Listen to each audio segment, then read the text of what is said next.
Ay nako. O yan, Bato, tuloy mo nga. uh, we cannot hide forever.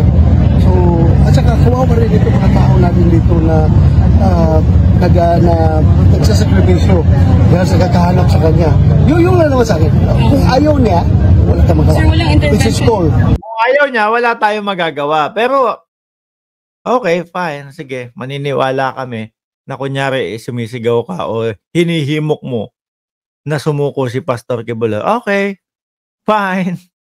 Sige. Kayo ho, mga kababayan, syempre, ako ho, deep inside, sa akin po, hindi ako naniniwala na gusto nilang pasukuin ito. Hindi ako naniniwala na nananawagan sila dito kay Kibuloy na sumuko. Di ba, Ma'am Lorelai Desener? Kayo po, ano ang pagkakaintindi nyo po? Naniniwala po ba kayo na gustong pasukuin ni Bato de la Rosa? Tingin ko nga, kinabahan to, kaya napasugod. Baka mamaya na nadampot na si Kibuloy eh. Sa akin lang, kung pwede.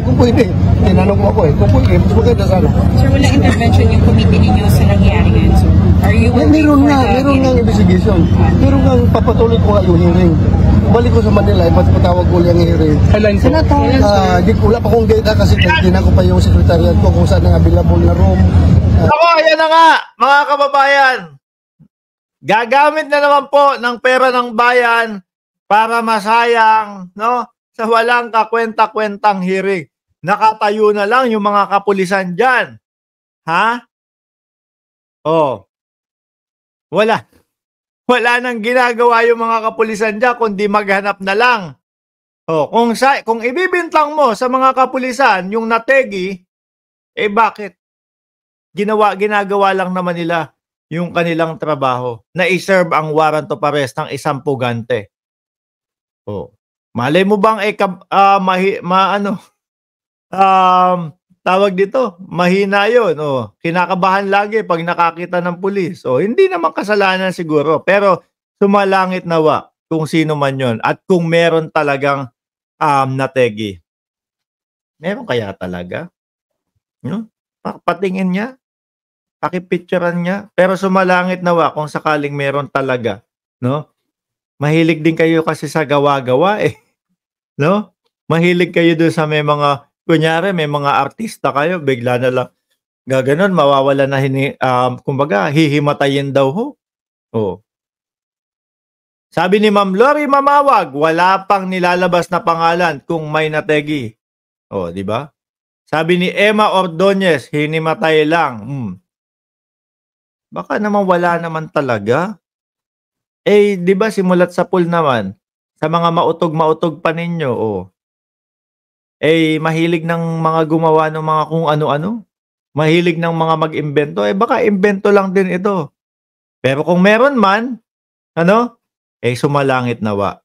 Sabi ng Rappler, na arte lang daw. Gawa ka naman ng hearing ba to para sa mga kakampi ko? Geraldine Sog. Availability. Sir, pero ano expected outcome ng investigation this time, sir? Yun na lang. In aid of legislation. In aid of legislation. Tingnan natin kung anong mga batas na dapat natin ayusin para hindi maulit yung ganito. Pag sinabing... Hindi naman maulit. Hindi nga nahuli si Kibuloy. 2,000 lang yung pinadalang pulis. Okay na yun. Diba? Wala naman nangyari. Anong maulit? Ano na naman pagmumukain nyo sa taong bayan ang ating mga kapulisan? Pagmumukain nyo na namang masasama, pagmumukain nyo na namang excessive power ang ginamit, wala na, nakatayo lang dyan. 30 days nga lang tatayo sila dyan. 30 days silang paikot-ikot dyan. Malamang sa alamang ho, mga bossing talagang. Siguro yung 30 days na yun, hindi na din maliligo si Kibuloy. Siyempre, iiwasan niya pong magkikilos dyan. Baka makita, Baka, may kumagalaw doon sa loob, May nagtetebats doon, Malamang ho yun. Mga bossing, siyempre, limitado ang galaw ni Kibuloy niyan. Kung yung mga dati na sinasabi sa kanya, di umano, na yung mga miyembro niya, na mga kabataan, minumolestya ho. Ngayon, siyempre, medyo limitado ang galaw. Kaya tebats muna. Siguro pag nagtetebat si Kibuloy, mga kababayan, dahan-dahan lang kung ganun. Ano? Kasi kapag ka masyadong mabilis, baka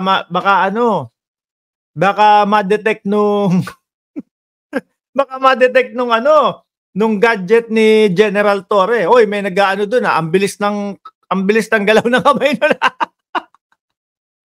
Oh, di ba? Magiging ho yan, limitado at mabagal lang. Gaganon-ganon lang siguro yan, no? Oh, iba ka, Kibs. Ang tigas mo, ayaw mo lumabas. Kawawa na yung mga OTAP supporters mo doon, no? Ay, wala pong sasakyang Rusi. Wala pong, alam ko meron motor Rusi. No?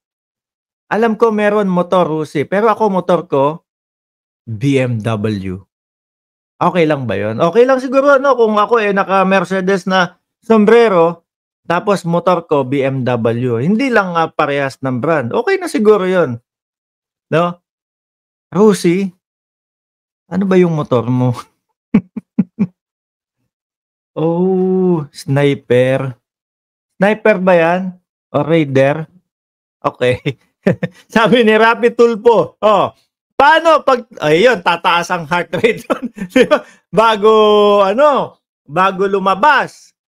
Anyway, mga kababayan, Emma Ordonia, shout out po sa inyo. So you see this Limitation of service of warrant of arrest. Dapat merong limitasyon kung hanggang saan. Kung execution of search warrant, dapat meron man yan, pero klaruhin natin ang gusto. Senator Ano mo naman yung mga LGC members sa Pastor? Yes, supportado ko sila. Yung mga kababayan ko yan, yung kadamo yan. Kung nasaktan sila, nasaktan din ako. Sir, 3 months Diba? na po sila dito.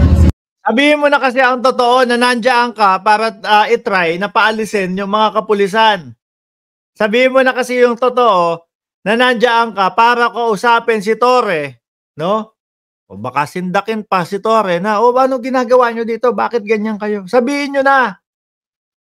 Diba? Kaso mga bossing, ang ending ho din nito, mga kababayan, si Bato wala, umuwi. Hindi ho na paalis ang ating mga magigiting ng mga kapulisan. Hindi po napaalis si General Torre. Sa madaling salita po, nananaig po ang batas ng Pilipinas, mga kababayan. Hindi pa nga lang nahuli si Kibuloy. Pero, yung pagpapaalis ninyo sa ating mga kapulisan para hulihin,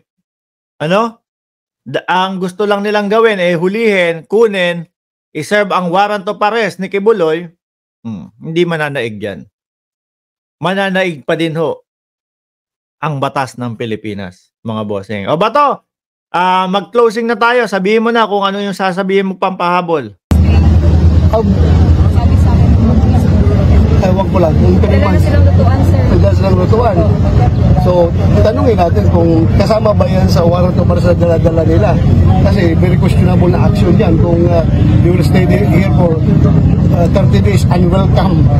After the service of warrant, dapat withdraw na sila. Hindi lang pwedeng, hindi kasama sa court order na i-occupy nila itong area. Hindi kasama sa court order na i-control. Dami mong alam, Bato. Basta ang importante, kailangan mahuli si Kibuloy. Tapos. Dami nyo, alam nyo, ganyan mga kababayan Kapag merong sinusuportahan, pag merong pinoprotektahan po, lahat kailangan, hindi kasama to, etong kapiraso na to, hindi ka pwedeng tumabak dito, ganito, ganyan, bawal dito, ganyan. Lahat na bawal. No? Grabe kayo. Pagka naman nahuli, nakita, nadampot si Kibuloy, magpapaliwanag pa din naman yan Hindi naman habang buhay na nasa loob yan kung mapatunayan niya na wala talaga siyang ginagawang kasalanan.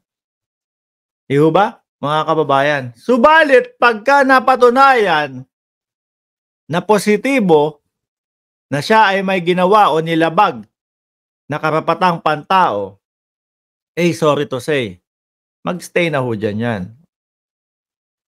Bato de la Rosa, Senator, ito ang pagbigyan mo kami. Sigaw ng taong bayan to. No? Sigaw ng taong bayan to. pumunta ka doon sa hearing ng Quadcom. Pinapatawag ka doon, no? Hindi yung matigas ang mukha mo na patawag ka ng patawag ng hearing, tapos ikaw, hindi mo iginagalang yung kongreso natin. Di ba? Anyway, mga kababayan, mga boss, chief, amo, sir, ako'y magpapaalam na po. Baka bukas, no? Paggising nyo, nasa kamay na ni General Torre itong si Kibuloy. Maraming salamat and God bless po sa ating lahat.